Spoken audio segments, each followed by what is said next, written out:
முகத்தூரர்களே, அதை போன்று மேடையில் அமர்ந்திருக்கின்ற பார்த்த சகோதர சகோதரிகளே, அதே போன்று இங்கு வருகை தந்திருக்கின்ற மதுகுருமார்களே, அதே போன்று இங்கு வருகை தந்திருக்கின்ற பல்வேறு மாவட்டங்களில் இருந்து வருகை தந்திருக்கின்ற தாய்மார்களே, தந்தைகளே, சகோதர சகோதரிகளே, இன்றைக்கு ரொம்ப கஷ்டமான நாள். என்ன கஷ்டமான நாள்? இந்த வெப்பநிலை காரணமாக எங்களால் தாங்கிக் கொள்ள முடியாத அளவுக்கு இன்றைக்கு வெப்பம் அதிகரிப்பதன் காரணமாக எங்களால் முடிந்த அனைத்து வேலைகளும் நடந்தது. இருந்த போதிலும் கூட அந்த வெப்பத்தை தடுப்பதற்கு எங்களால் போகிறது.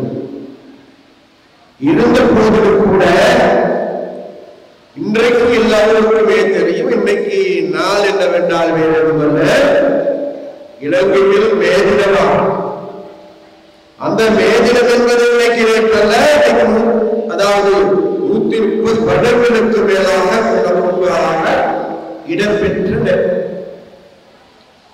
அந்த மே தினத்தின் மூலமாகவே உலகத்தில் வாழ்கின்ற தொழிலாளர்களுக்கு 8 மணி நேர வேலை கிடைக்கும். அந்த 8 மணி நேர வேலையை பெற்றுக் கொள்வதற்கு லேசான விளையாட்டு விளையாடுகிற தாங்களுடைய உயிரை தியாகம் செய்து தாங்களுடைய இரத்தத்தை சிந்தி அதன் மூலமாகவே அன்றைக்கு 1886ஆம் ஆண்டு சிகாகோ நகரத்தில் சருக்கத்தில் ஆயிரக்கணக்கான தோழிகள் அணிந்திரண்டு தாங்களுடைய சூழ்நிலைக்காக போராடுவதன் நிமித்தமாக அதை நினைவுறும் முகமாக இன்றைக்கு உலக வாழ் தொழிலாளர்கள் எல்லோருமே ஒன்று சேர்ந்து மே 1ஆம் தேதியை உலக தொழிலாளர் தினமாக கொண்டாடுகின்றார். அந்த வகையில் இன்றைக்கு எங்களுக்கெல்லாம் பெருமையாக கூடக்கூடிய ஒரு விடயம் இருக்கின்றது. இன்று இலங்கையை ஆட்டி படைக்கின்றன மாத்தறையில் அனுராதபுரத்து கொலம்பிய நாட்டில் யாழ்ப்பாணத்திலும் கூட யாழ் நகரத்திலும் கூட அதிகமான மக்கள் கூடியிருக்கின்ற ஒரே ஒரு வேதினம் கொண்டிருக்கிறார். அது வேறு எதுவுமே அல்ல, தேசிய மக்கள் சக்தியின் வேதினம். அதனால் இன்றைக்கு இங்கிருக்கின்ற தமிழ் அரசியல் கட்சிகளை எடுத்துக்கொண்டாலும் சரி, தேசிய கட்சிகளில் இருக்கின்ற நபர்கள் எடுத்துக்கொண்டாலும் சரி, ரணில் விக்ரமசிங்கவை எடுத்துக்கொண்டாலும் சரி, ராஜபக்சக்களை எடுத்துக்கொண்டாலும் கூட எல்லோருக்கும் சாவமணி அடிக்கின்ற மேதினமாக இந்த மேதினம் மாறி இருக்கின்றது. ஏனென்றால் அவர் கடந்த 76 வருடங்களாக இந்த நாட்டுக்கு செய்த அநியாயம் அது மாற்றமல்ல, மக்களுடைய சொத்துக்களை சூறையாடி தனது குடும்பம் குழப்பமாக வாழுகின்ற பாவிச்சிருந்தவர்.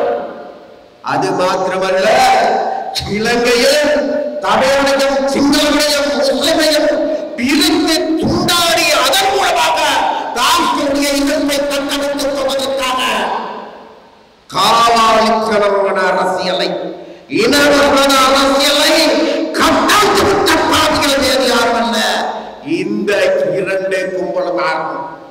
இந்த 2 கும்பலை சேர்ந்து எமது நாட்டின் நாசமாக்கிய பாதிகள். அந்த வகையில் இன்றைக்கு இந்த நாட்டில் ராஜபக்சக்களை விரட்டி அடிப்பதன் மூலமாக ஜனாதிபதியாக வந்திருக்கின்ற, தற்காலிக ஜனாதிபதியாக வந்திருக்கின்ற இந்த ரணில் விக்ரமசிங்க என்பவர் வேறு யாரும் அல்ல, கடந்த 2015ஆம் ஆண்டிலும் கூட பின்னை முறை மோசடியில் 1100 கோடி ரூபாய் கொள்ளை அடித்த கொள்ளைக்காரன். அது மாத்திரமல்ல, இந்த நாட்டின் இன கலவரத்தை, இனவாதத்தை யார் மக்களுடைய, தமிழ் மக்களுடைய தென்னாசியாவுக்கு பெருமை சேர்த்த, யார் உலகத்தை எதிர்த்து 94,000 புத்தகங்களை கொடுத்திய பாவிகள் வேறு யாரும் அல்ல, இந்த ஐக்கிய தேசிய கட்சி காவலர்களால். அன்றைக்கு இந்த பணியில் இருக்கிற வேறு எங்கும் இருக்கவில்லை, கல்வி அமைச்சராக இருக்கின்றான். கல்வி அமைச்சராக இருக்கின்ற போதுதான் எமது யாழ் நூலகம் இருந்து சாம்பல் ஆக்கப்பட்டது. அது மாத்திரமல்ல, எங்களுக்கு யார் உலகத்தை இறங்கியர்கள் என்று கேட்கின்ற பொழுது வேறு எதனாலும் அல்ல, 1981ஆம் ஆண்டு நடைபெற்றது மாவட்ட அபிவிருத்தி சபை தேர்தல். அந்த மாவட்ட அபிவிருத்தி சபை தேர்தலிலே இங்க இருக்கின்ற பிரபாகரன் எடுத்துக்கொண்டாலும் சரி, உமாமேஸ்வரன் எடுத்துக்கொண்டாலும் சரி, லட்சுமணாபாவை எடுத்துக்கொண்டாலும் சரி, இங்க இருக்கின்ற இளைஞர்கள் எடுத்துக்கொண்டாலும் கூட எல்லோரின் மீது வாக்கின் மீது நம்பிக்கை வைத்திருந்தார்கள், தேர்தல் மீது நம்பிக்கை வைத்திருந்தார்கள், ஓட்டின் மீது நம்பிக்கை வைத்திருந்தார்கள். ஆனால் அந்த ஓட்டின் மீது வைத்திருந்த நம்பிக்கைக்கு வேட்டு வைத்தவர்கள் வேறு யாரும் அல்ல, இந்த ரணில் விக்ரமசிங்காவின் ஐக்கிய தேசிய கட்சியார். அன்றைக்கு பிரேமதாசாக்கள் வேறு எங்கும் இருக்கவில்லை, இதே ஐக்கிய தேசிய கட்சியின் உள்ளே இருந்து கொண்டு தமிழ் மக்களுடைய யாழ் உலகம் இருக்கின்ற போது அன்றைய பிரதமராக இருந்தவன் வேறு யாரும் அல்ல, இந்த சஜித்தின் அப்பனார் பிரேமதாசாக்கள். அது மாத்திரமல்ல, 83ஆம் ஆண்டு இஸ்ராயல் இலக்காமத்தை எடுத்துக்கொண்டாலும் சரி, 81ஆம் ஆண்டு இந்த நாட்டில் இருந்த ஜனநாயகத்தை கொடிதோண்டி புதைச்சிட்டு நடவடிக்கை எடுத்துக்கொண்டாலும் சரி, ஆகிய அனைத்துக்கும் ஒரு பாலிகளாக இருந்த பாவித்தனமானவர்களே அன்றைய பிரேமதாசாக்கள். அந்த பிரேமதாசாக்களுடைய மகனான சஜித் வந்து கொண்டிருக்கின்றார். இந்த நாட்டில் மக்களுடைய பிரச்சனையை தீர்க்கக்கூடிய வல்லவன், நல்லவன், சகலக்கலா வல்லவன் என்று கூறிக்கொண்டு வருகின்றான். வேறு எதனாலும் அல்ல, இந்த நாட்டு இன்றைக்கு வாழ்கின்ற தமிழ் சுண்டல் மக்கள் எடுத்துக்கொண்டாலும் சரி, அனைத்து மக்களும் இன்றைக்கு ஊரடங்கில் அணிதிரண்டிருக்கின்றார்கள். அணிதிரள்கின்ற பொழுது வேறு எதனால் அல்ல, இந்த நாட்டில் ஒரு புதிய மாற்றத்தை ஏற்படுத்துவதற்கு, புதிய சகாப்தத்தை உருவாக்குவதற்காக தேசிய மக்கள் சக்தியோடு அணிதிரண்டிருக்கின்றார்கள். அணிதிரள்வது மாத்திரமல்ல, கடந்த 26 வருட சாபத்தில் இருந்து மீண்டெழுவதற்காக புதிய பயணத்தை ஆரம்பித்திருக்கின்றார்கள். அந்த பயணத்தின் போது இந்த 26 வருட சாபக்கேட்டுக்கு முற்றுப்புள்ளி வைப்பதற்கு இந்த வருஷம் அக்டோபர் மாதம் இடம்பெறுகின்ற ஜனாதிபதி தேர்தலிலே வேறு யாரும் அல்ல, இன்று வெல்ல போகின்ற ஒரே நபர், இந்த நாட்டை மாற்றி அமைக்கக்கூடிய வல்லமையுள்ள நபர் வேறு யாரும் அல்ல, தேசிய மக்கள் சக்தியின் தலைவரான அனுர குமார திசாநாயக்கவாகும். அதனால் எதிர்வரும் காலங்களில் இந்த நாட்டில் ஆட்சி அதிகாரத்தை, ஜனாதிபதியை வகிக்கப் போகின்றவர்கள் வேறு யாரும் அல்ல, தேசிய மக்கள் சக்தியாகும். அந்த தேசிய மக்கள் சக்தியின் மேதின கூட்டமே என்று இடம்பெறுகின்றது. இந்த மேதினம் என்பது ஒருவேளை இது கடைசி மேதினமாக இருக்கலாம். ஏனென்றால் அடுத்து வருகின்ற மேதினம் என்பது எங்களுடைய அரசாங்கத்தின், தேசிய மக்கள் சக்தியினுடைய அரசாங்கத்தின், இந்த நாட்டின் தமிழ் சிங்கள முஸ்லிம் மக்களுடைய அரசாங்கத்தின் கீழ் உருவாக்கப்படுகின்ற, நினைவு கூறப்படுகின்ற மேதினமாக இருக்கலாம்.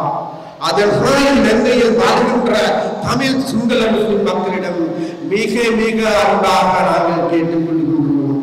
வேறு எதனாலும் அல்ல, இந்த நாட்டை நாசமாக்கிய 76 வருட சாபக்கேட்டில் இருந்து நாங்கள் மீண்டெழ வேண்டும்.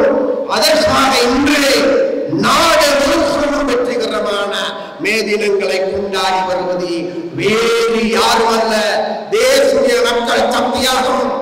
மாத்திரையிலும் லட்சக்கணக்கான மக்கள் அணிதிரள்கின்ற பொழுது, ஒழுங்குக்கு நிகரான மக்கள் அணிதிரளுகின்ற பொழுது, அதே போன்றே அண்ணாசிரபுரத்திலும் அவ்வாறு மக்கள் அணிதிரளுகின்ற பொழுது, யாழ்ப்பாணத்திலும் மற்ற எல்லா கட்சிகளும் இங்கு சொல்ற தமிழ் பிரதான கட்சிகள் எல்லோருமே யாழ்ப்பாணத்தை விட்டு வெளியேறி இருக்கின்ற போது, இந்த யாழ் நகரத்திலே தந்தை செல்வா அரங்கத்தை நிறைத்து கூட்டத்தை நடத்தியது ஒரே ஒரு கட்சி, அது தேசிய மக்கள் சக்தியாகும். அதனால் தேசிய மக்கள் சக்தியுடைய வெற்றி உறுதியானது. நாங்கள் அதனால் இலங்கையில் வாழ்கின்ற மக்களுக்கு அழைப்பு பிள்ளாய்ய ஜனதா ராஜகாரம் सिंगल केवल मुस्लिम किला आपला बेदुवा बेकरा अमिता ये बेसिनी मदत पितकियान අපිට අවශ්‍ය වෙලා තිබෙනවා. ඇත්තයක සාපේ මිදෙන්න අපිට අවශ්‍ය වෙලා තිබෙනවා. අපිට නෙමෙයි අනාගත දුවා දරුවන්ට උන්ද රටක් නිර්මාණය කළ යුත්තේ අපිට එන්නේ අවස්ථාවක් ලැබිලා තියෙනවා. අන්න ඒ අවස්ථාව ගන්න තියෙනවා. මේ අවස්ථාව හරියට ප්‍රයෝජනවත් ගත යුතුව තිබෙනවා අපේ තාත්තේ සහෝදර සහෝදරවරුනි.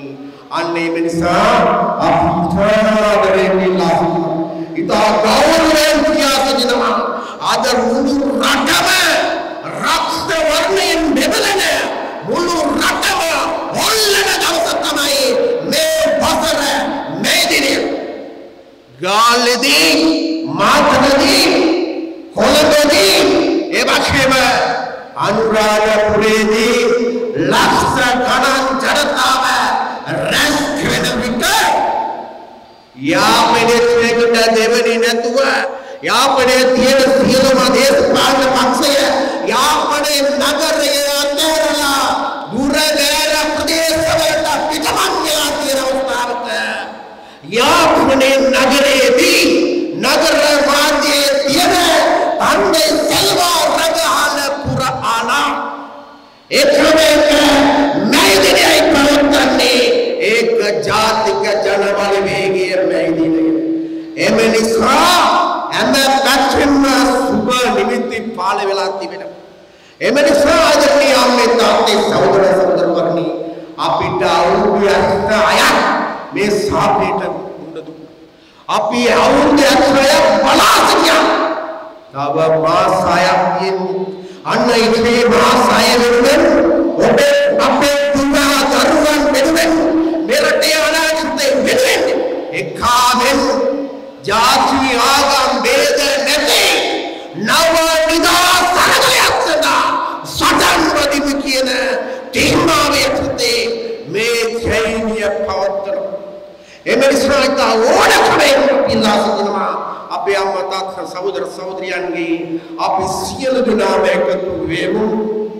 ඒකතු වෙලා අපිට මේ අවුරුද්දේ ඔක්තෝබර් මාසයේ තියෙනවා ලොකු කාර්යභාරයක්. ඒ තමයි 76 වසරක සාපේට තිබ්බක් තියෙන වසර. අන්නේ තිබ්බ තියෙන වසරට අපි ලංකාවේ වෙමු. ජනාධිපති වරණයට සූදානම් වෙමු. ජනාධිපති වර්ෂයේදී අනුර සහෝදරයව ජයග්‍රහණය කරවමු. ඒ පස්සේ ජාතික ජනබලවේගයේ ආණ්ඩුව කොට නගමු කියලා ඉල්ලා සිටිමින් உங்கள் அனைவருக்கும் இந்த வெற்றிகரமான நிகழ்வினை செய்து கொடுத்தமைக்கு உங்கள் அனைவருக்கும் நன்றியும் வாழ்த்துக்களை நாங்கள் தெரிவித்துக் கொண்டு எதிர்வரும் காலங்களில் இந்த நாட்டின் மாற்றங்கள் உருவாகப் போகின்றது. அந்த மாற்றங்களுக்காகவே இன்று நாங்கள் இனம் மதம் சாதி பேதமில்லாத புதிய சுதந்திர போராட்டத்திற்காக போராடுவோம் என்கின்ற தலைப்பை நாங்கள் இன்றைக்கு புதிய சுதந்திர போராட்ட காற்று இன்றைக்கு அலை மோதி வருகின்றது. அந்த அலை மோதலின் ஊடாக புதிய நாட்டை உருவாக்குவதற்கான யுகம் ஆரம்பமாகி இருக்கின்றது. அது வேறு எப்போதுமல்ல, அக்டோபர் மாதம் நடைபெறுகின்ற ஜனாதிபதி தேர்தலை இதுநாள் வரைக்கும் இந்த நாட்டில் இனவாத மதவாத ரீதியாக மக்களை பிரித்து சிதைத்து துண்டாடி நாசமாக்கிய இந்த ஐக்கிய தேசிய கட்சி, இந்த செல்ல காட்சி வந்த கட்சி, இந்த 76 வருட சாபக்கத்தில் இருந்து மீண்டு இந்த நாட்டில் தமிழ், சிங்கள, முஸ்லிம் மக்கள் அனைவரும் ஒரு கொடியின் கீழ், ஒரு குடையின் கீழ் வாழக்கூடிய புதிய சமுதாயத்தை உருவாக்குவோம். அவ்வாறு உருவாக்குவதற்காக இலங்கையில் வாழுகின்ற, யாழ்ப்பாணத்தில் வாழுகின்ற, வடகிழக்கில் வாழுகின்ற, மலையகத்தில் வாழுகின்ற இருக்கின்ற தொழிலாளர்களே, தோட்ட தொழிலாளர்களே, உழைக்கின்ற மக்களே, அனைவரும் இந்த நேரத்தில் நாங்கள் கிடைச்சங்கற்போம் என்று கூறிக்கொண்டு அதற்காக உங்கள் அனைவருக்கும் கூடுதலான சக்தியும் கூடுதலான வலுவும் மேலும் மேலும் கிடைக்கும் என்று கேட்டுக்கொண்டு உங்களிடமிருந்து விடைபெறுகின்றோம். நன்றி, வணக்கம்.